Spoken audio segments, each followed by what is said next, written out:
Ladies and gentlemen, those idiots behind the Blue Beetle movie thought they were slick by including this. They didn't think anybody would notice, but I did. Now, you're going to want to watch this video to the very end. I promise you, you're not going to be disappointed. But first, watch this. Long hair in the back, goatee, no sleeves, tube socks. I don't really have any superpower other than looking like a dude that lives with his mom. I'm Jenny. I'm Jenny. Rudy is eclectic. Where'd you get this? Probably a bug in here. They got Big Brother watching. He has expertise in being able to really fix everything. Listos?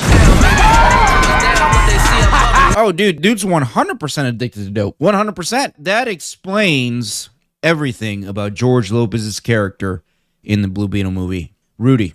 He lives at home with his mom. Dude is pushing 50.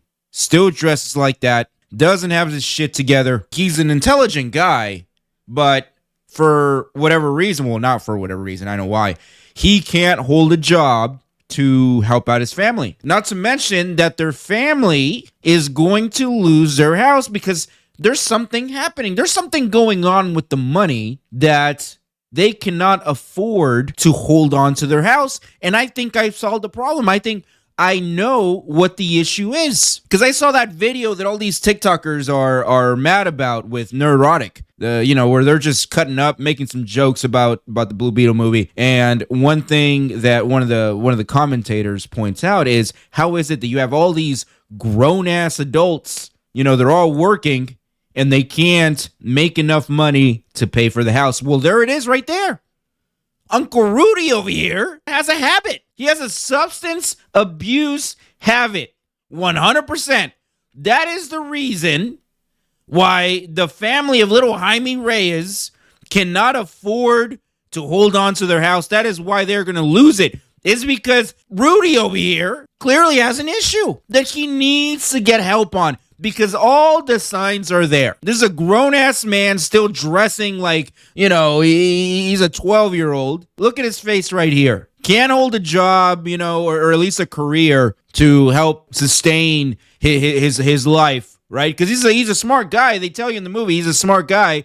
So if you're that smart, you're that good, you should be making 7 figures.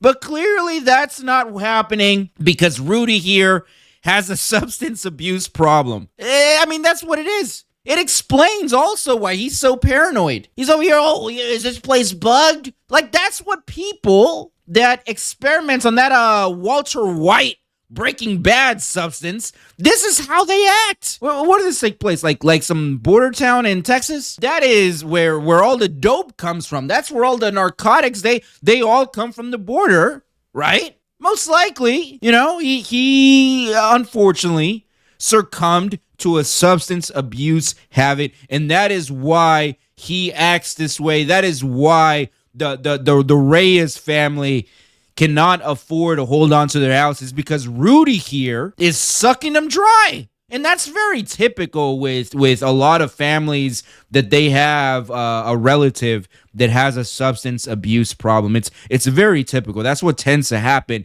That individual tends to bring down the family with their substance abuse, with their addiction. And I mean, if we look at the very beginning of this thing. Long hair in the back, goatee, no sleeves, tube socks. I don't really have any superpower other than looking like a dude that lives with his mom. That's...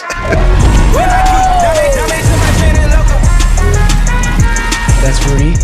I mean, look at the way they look at him, right? As soon as he walks in. Does this look like an individual that has his life put together? It's very clear what's going on here. Very, very clear. There is something going on with Rudy that is holding him back in life. And no, it's not what this movie tries to tell you, that, oh, it's because you're Mexican. Like, that, knock that bullshit out. I saw so many scenes in this movie that were quite frankly offensive, okay? Very, very offensive. None of this shit ever happens. Like when Jaime Reyes shows up and he's like in a suit and tie. He graduated from Gotham with a law degree. Like, and then they're like, oh, well, you need to pick up your packages downstairs. That doesn't happen. That doesn't happen. Knock it off. Let's stop trying to be so divisive in this country. None of that shit happens. My point is that the reason why Rudy is down and bad is because Rudy has a substance problem. 100%. I think that's the underlying message in this movie. Listen to this. Listen to how paranoid he is. Probably a bug in here. They got Big Brother watching. He has So right there, you heard him. You know, there's probably Big Brother watching. He also calls Batman a fascist. Batman, and I'm sure a lot of you know this, Batman is the ultimate cop. Batman is the ultimate detective, right? And the fact that Rudy has a problem with Batman tells me that possibly Rudy here has a problem with cops, right? Most likely because he's been arrested a bunch. Probably for illegal substances. Let's face it. Okay. Anyway, I just wanted to hop on here and share with you guys this discovery. Again, this is just my opinion. I'm not an expert in this. I don't know much about this stuff, right? About the drugs. I always tell the kids, say no to dope, right? You drink booze, you lose. All that. You know, that's what the count says. I'm a positive influence, ladies and gentlemen. I am a positive influence. Do not do what Rudy is doing, because this is where you're going to end up. long hair in the back, goatee, no sleeves, tube socks. I don't really have any superpower other than looking like a dude that lives with his mom. That's Yes, if you live the type of hard lifestyle that most likely Rudy here lives, you are going to be a grown-ass man living at home with your mom with no prospects, no future, right? You're going to be weighing down your family, and I think that's what's going on here. But anyway, you guys let me know what you think down in the comments, and like always, don't forget to subscribe. Sensational.